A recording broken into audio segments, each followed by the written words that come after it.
Welcome to Inside Creative Minds. I'm your host, Trey Goodman. We're on the grounds here of the Mesa Arts Center, and we have a tremendous show for you today. We're going to go behind the scenes with Southwest Shakespeare Company. We're going to talk to the director, the artistic director, the set designer, the costume designer, and the musical director. We're going to find out what it takes to put on a professional play. Check it out.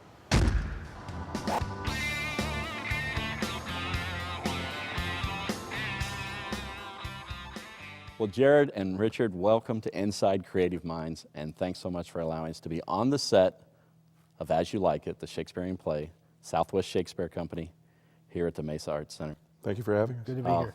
This is a real treat to actually finally be in this theater and to see this set.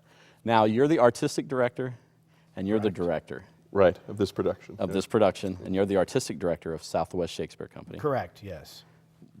Explain that to our viewers. Well, I'm in charge of all things artistic, as the title sounds, Okay. and more. Yeah. And I have another counterpart, the managing director, Chris Rhodes, who is mostly the business side of the organization. And Richard is actually came on board this year as the associate artistic director. So he even has another title on top of another title top of director. on top of director. Now, as director, well, I'll let Richard maybe explain what that is. But I think I hope it's clear what I do. It's sort of overseeing. So you're sort of like a producer. I am in cases where someone else is directing, like in Okay. As You Like It. Right. But I also direct myself and act this year. Right. So there are other artistic aspects to my job. But essentially, yeah, I make sure that all the productions occur with the highest quality that they can be produced with, and also picking what the season is. And Jared and I both file through hundreds of plays and try to put together what 5 or 6 we'll be doing that season. That's got to be quite a chore within itself. And then you have to select all the actors? Right. Now, we saw this year, we went to New York and auditioned in 3 days. It's like 500 or 600 people. 500 or 600 people. In fact, we had 800 requests. We couldn't see everybody. Right. And then here locally, we auditioned well over 100. And but that's a lot of those are returning actors or actors that worked with us before. So you have to gear up each season to shoot 5 or 6 plays and get all of the actors lined up before the season starts? Well, this year we're attempting at that. We're definitely trying to get all the contracts in early as possible so that we can get the best talent that we can muster for the shows. To get their commitment to us and, Right. and show our commitment to them, and also so they can plan and all that sort of thing. And when we have people that we want to use throughout the season, Right. that way we can nail that part down. That's got to be quite a challenge to see that many people and have a vision on what you need to do for each show. And then on this show, you're the director, and then you've got to work with this talent. And Right. what are you doing in rehearsal? What are you looking Essentially, I joke around with Jared that being a director is running a dictatorship that's masquerading as a democracy. Because essentially, you have to make all the final decisions. If there's a hat on stage that you're not happy about, then you have call on that. But on top of it, you don't want to be bossing every round and not making it a part of their experience as well. Because if you give an actor a direction to, say, try if you were more frustrated in this section, and that makes no sense to them, well then you're going to have a hard time ever getting that out of them. Well, you guys are both extremely creative. Then you both have acted, directed. Now you're the artistic director. He's the associate. You've worked a lot. You've gone to New York. There had to be times where you're sort of butting heads, right? Not too much, but it happens. It happens, and that's good, because I'm a believer in the best work coming out of a really aggressive desire to do the best thing rather than to settle. Right. And if everybody's getting along or not saying what's really on their mind, you run the risk of not getting to the choice or the decision that really takes us to the next level. And we're always trying to get to that next level every year. It's really the beauty of live theater is that it's so collaborative, that everyone really does have a say, and it just depends on what actually makes it. Well, what the gets you opening. excited about working in theater in general, and why Shakespeare? Do you want to take this? Or- There's nothing like the juice of a live audience, and it's never going to be the same way twice.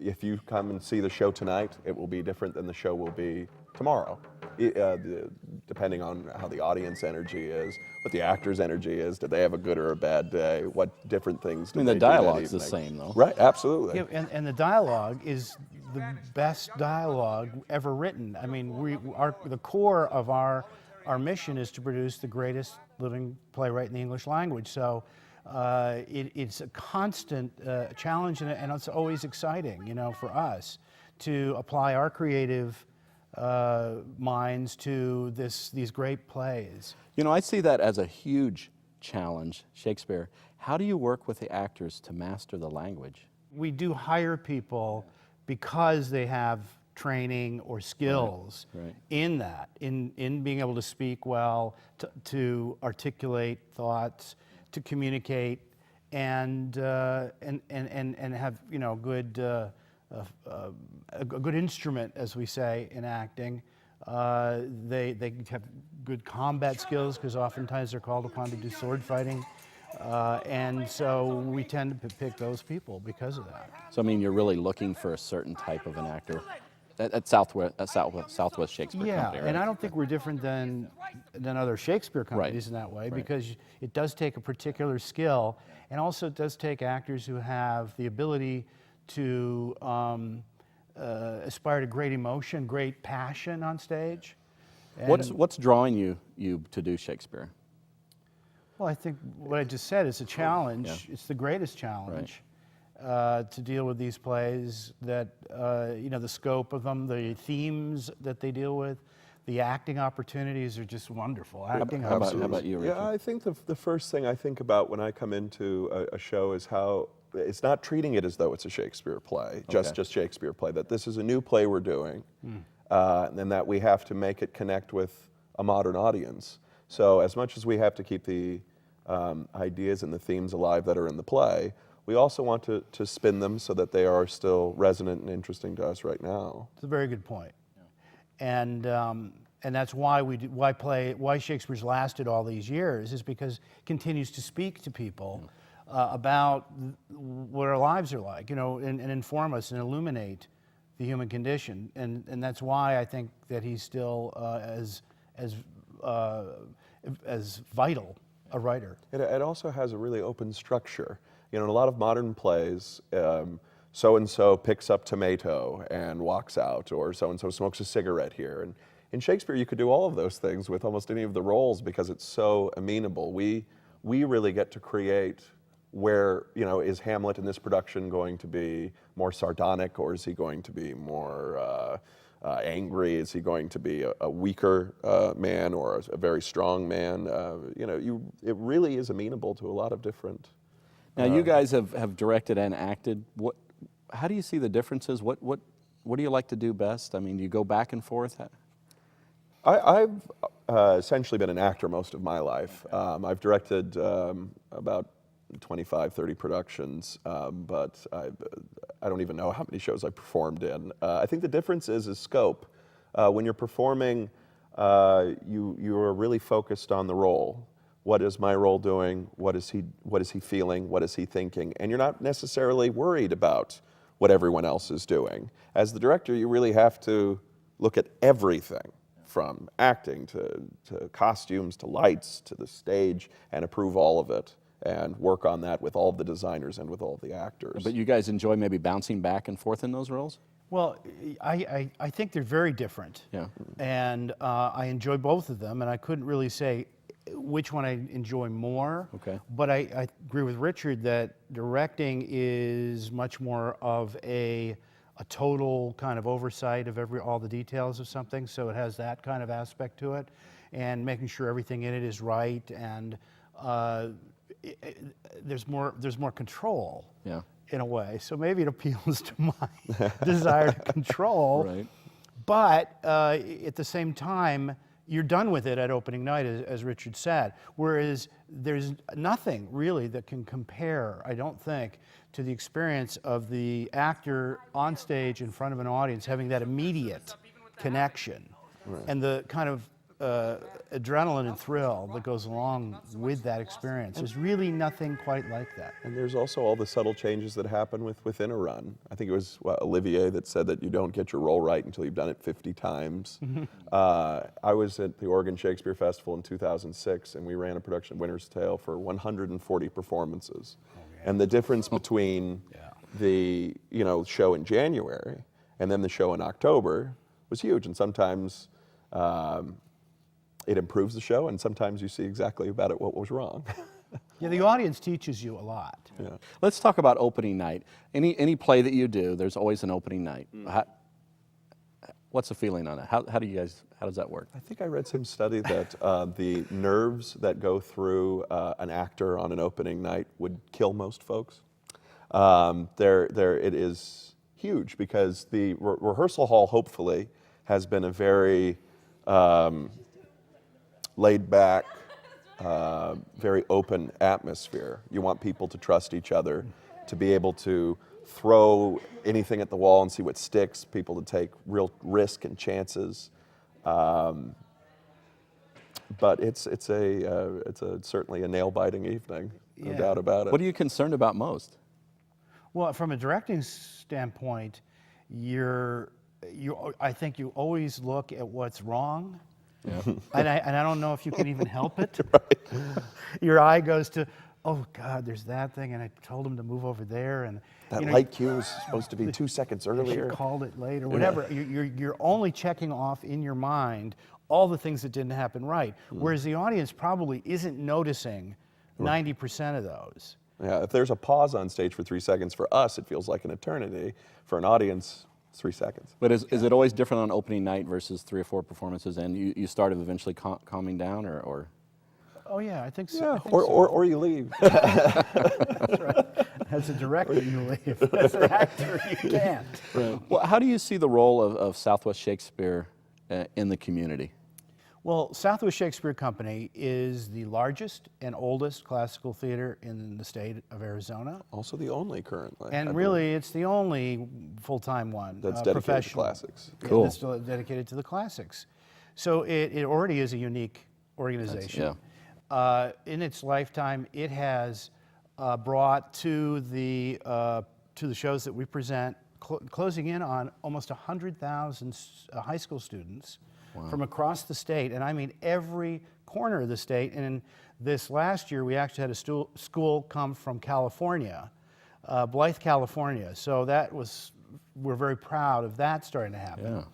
Yeah. We are now what's called LORT, which is the regional theater professional level of actor contract that we offer. And we're bringing in actors from both coasts.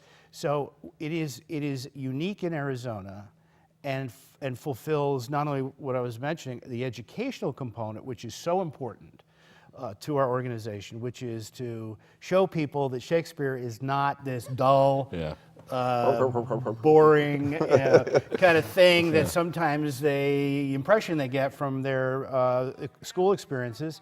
It's exciting. They leave here loving it.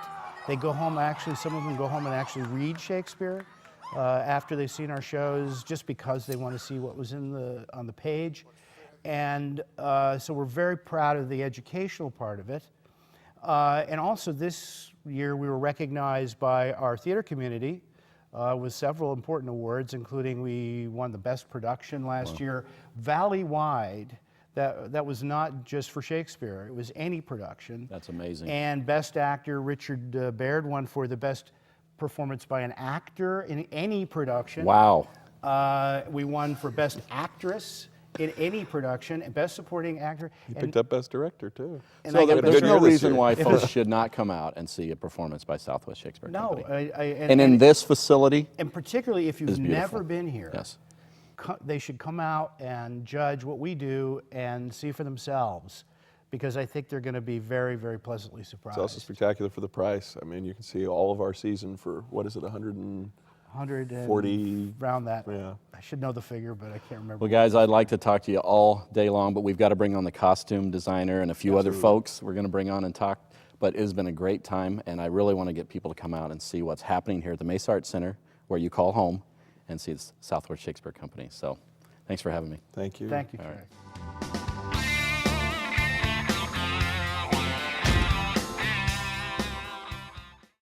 Where are you going to show up this weekend?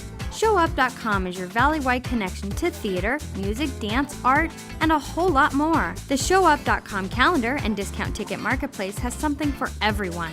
Enjoy a fun activity with family, have a quiet, romantic date, or some exhilarating action with friends. It's fast, it's free, and it's all online at ShowUp.com. So where are you going to show up this weekend? ShowUp.com. It's all you gotta do. Welcome back to Inside Creative Minds. We're here on the grounds of the Mesa Arts Center. Well, we had a great conversation with Richard and Jared, but now let's meet the costume designer, the set designer, and the musical director of the Shakespearean play, As You Like It. Well, guys, welcome to Inside Creative Minds. We're on the set here as You Like It, the Shakespearean play. We've got Stefan, Peggy, Lois, musical director, set designer, costumes. What do you guys have to say for yourselves? Well, let's talk sets. Now, when the process starts, when Richard and Jared decide on the play that they're going to do for the season, then you've been assigned to design the set. Right. Can you explain that process a little bit? Selected, Yeah. Okay. We started, I first met with Jared in the initial process, and then after that met primarily with Richard. And then together on and off between all three of us. I think I met you early on in the process as well. And we started talking about who the people are in the play and what's surrounding them and how they're going to be part of what it looks like around them. So they give you a lot of direction as to how to create the look of the show. Is that what you're saying? A little bit. Yeah. I can remember specifically Richard saying he wanted it to be a bittersweet forest. Okay. So that was one of his directions that he gave me. And then I seek to find what visually that looks for. Wow. What that looks like. Yeah. Now you create a model of that. I do. And that's for the artistic director and the director actually see. Is that the idea of that? Yeah, I start with sketching and Yeah. then I go into a three-dimensional model, which allows them and me to see it in the three-dimensional space. But it's a small model. It's not full scale like we're seeing behind us. Yeah. We saw it, and no one could live in that. It's too Right. small. No. Exactly. Now you're in costumes, so how does that process work? Well, I'm in on the early process with Peggy and the director where we talk about what this world looks like and what these characters would wear and specifics of colors and for Shakespeare, since it can go in any time period, also there's a selection of the time period that we're going to actually do because it's not always done traditional. Sometimes there's some conceptual license taken, and so that comes from the director. He makes that decision as far as the concept, the overall concept. So you guys spend a lot of time working with the director. I mean, you as well with music, Yeah. right? Take me through that process. Yeah, and I think the impression that I'm getting is that virtually all of that creative big bang happens with that first initial meeting Yeah. with the director, and then And you guys after are a all while- there, right? You're all involved in that. Yeah. Okay. And after a while, the creative process blends into good old-fashioned hard work. Yeah. So, yeah, and I think for me that first critical meeting was with Richard, where he explained his vision, and it coincided with what I like to do professionally as a musician. How did they find your Elizabethan music? I mean, is that your specialty? They went back in time and found me lounging under a bush or something.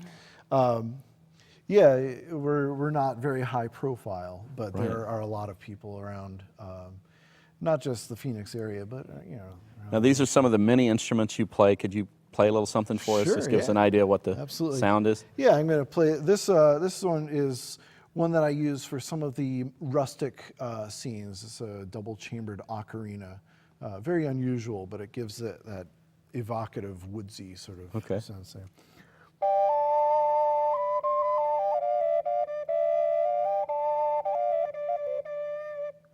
So, Wow, that's really cool. yeah. Now, do you make these or you buy these? or- I used to make my own instruments, Yeah. and after and it was just like a hobby, Yeah. sort of thing. And after a while, I noticed that this was making a lot of money. So I could actually afford to buy some decent instruments. And once I started buying decent instruments, I realized I would have to learn a lot more about building instruments to make a good quality one. Might as well just play them, let someone else make them, Yeah, right? and I think that's where I am now. I still have a few instruments that I have built that I still play, but for the most part, right now I'm playing ones that were professionally made. Wow. So, Well, Peggy, what got you into making sets? I mean, what's the process that made you a set designer? I first studied interior design, and I met an interior designer who Oh, was okay. a set designer. Wow. And I was intrigued by it. So, and I felt like the medium, working inside the theater and with sets, was a way to design quickly and to see your designs up. And also still a good way to work with people in their environment, which is what I think interior design got me started thinking like. And then the plays was just a funner medium. So So you really enjoy doing this? yeah. How do you feel on primarily. opening night? Tired. Exhausted. Tired and sometimes critical, and try to remind myself to just enjoy the play like an audience member. Right. So, yeah. Now, costumes. Could you show us what you brought here today? This is one of probably numerous ones, and you've actually made this, right? Yes. That is wild. This particular coat is for a character called Touchtone, which is the main character that people remember when they hear about As You Like It. It's the character that seems to stand out. And he's a motley fool, which means his clothing is pieced. And so Touchtone always has a pieced motley coat. And usually kind of colorful, and it has a lot to do with the show. It's just how colorful and how far it goes. And you made this Yes, yourself. I did. So I this, did. and you make numerous costumes. You don't buy your costumes. You don't rent your Well, it costumes. depends on the show. Yeah. Because if you're doing a present day show, Right. then you're going Sure, to be of course. spending a lot of time Yeah. in discount stores and How thrift long would stores, it but- take you to make such a coat? You just whipped it out, right? Yeah, piece of cake. This probably, well, cut to finish, Yeah. I would guess that it was probably 6 to 8 hours cut to finish. Wow. Just because of the piecing and the fitting and all that in there. And prior to that, then a pattern has to be made. If you don't have a specific pattern for that particular piece, then you have to create the pattern yourself somehow. Have you been doing costumes for Southwest Shakespeare for a while, or? My first show with Southwest Shakespeare was January '97. Wow. Okay. So yeah, You certainly enjoy it then. I do. Why are you guys involved with Shakespearean plays? Is there a reason, or what? well, for me, I typically avoid doing theater all. Oh, okay. All right. And it was actually my meeting with Richard that convinced me that this was going to be fun, and it really is probably the most He seems like a satisfying. really Yeah. interesting guy. But I think as for me, it's just by virtue of the music that I play. It happens to coincide. I mean, we do a lot of, my group, myself, I've done everything from ancient Greece to 19th century America, and even a little jazz and blues too. But it So just- did Richard search you out then? yeah, I've been associated with Southwest Shakespeare for the past 8 years. Okay. And so my name Right. occasionally comes up, I guess, at some of these board meetings. Yeah. Hopefully in a good way. Well, let me go back to sets for a minute. There's so much to think about and talk about with costumes, music, sets. What if a set doesn't work? I mean, how do you know when you're making it if it's not going the right direction, or Falls down. yeah, or falls down? Yeah. It doesn't work visually or structurally? I guess either or- one. Yeah. I mean- hopefully, in the design process, you've worked out with the technical director Right. the structural part of it. So hopefully, once we start loading it in, there's no problems. You do all you can to catch things before that happens. Visually, before you even get to structurally, hopefully you figure that out. So, but there is time. Usually there's our load-ins are really quick, and that's when the set first comes in. And then when we go into a technical rehearsal process is when all of the elements come in. And that can be, for me, a little bit scary because everything up to then is conceptual, and we're seeing Okay. drawings, Wow. and we're Yeah. seeing what we think we're seeing, Yeah. but then we get on, and then light comes on, this ethereal thing, and then we're like, whoa, hey. So sometimes that last week we're scrambling to make all of the elements like fit together. How does it feel now? We're on the set. There'll be a performance this evening. How does it feel to just see this and realize that that's what you created? It feels good. Yeah? Yeah, It feels looks good. just... Yeah. I think we had a good team working together. I mean, when I Yeah. walked in here and saw it for the first time, I was like, wow, that's Yeah. just beautiful. Thank you. You know? Thank you. And what I've seen in the rehearsals and in the performances, everything is so professional with Southwest Shakespeare.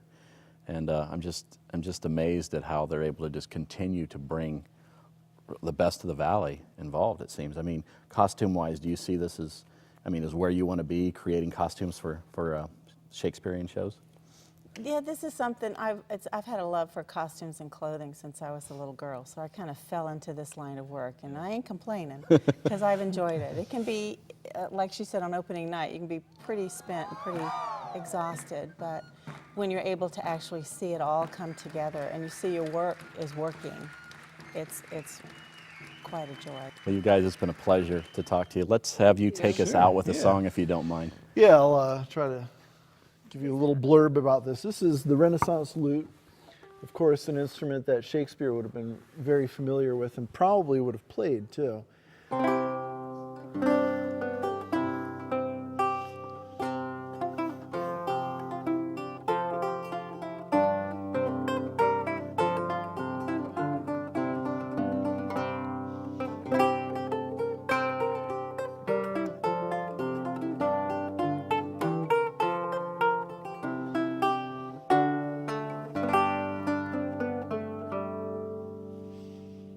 That's great. Thanks.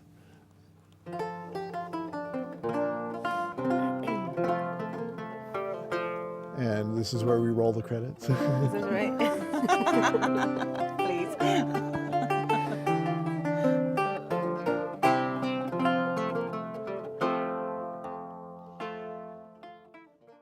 Well, thanks so much for watching our show, and I hope you enjoyed it.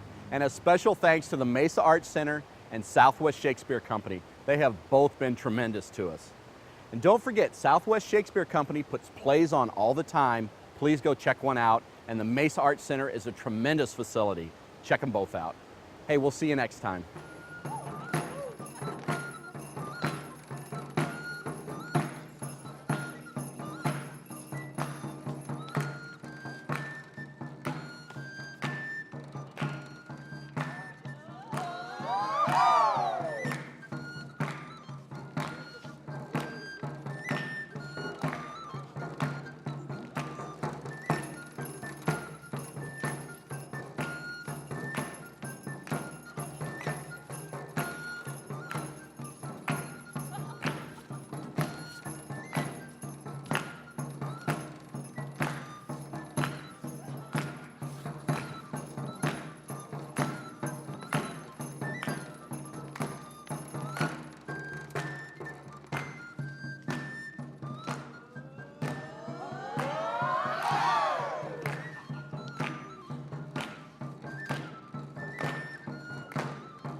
Welcome back to Inside Creative Minds. I'm your host, Trey Goodman. Well, we spoke to Richard and Jared and had a great conversation, but this hair is in my face. Nobody cares about it. It's in my mouth. I don't like it.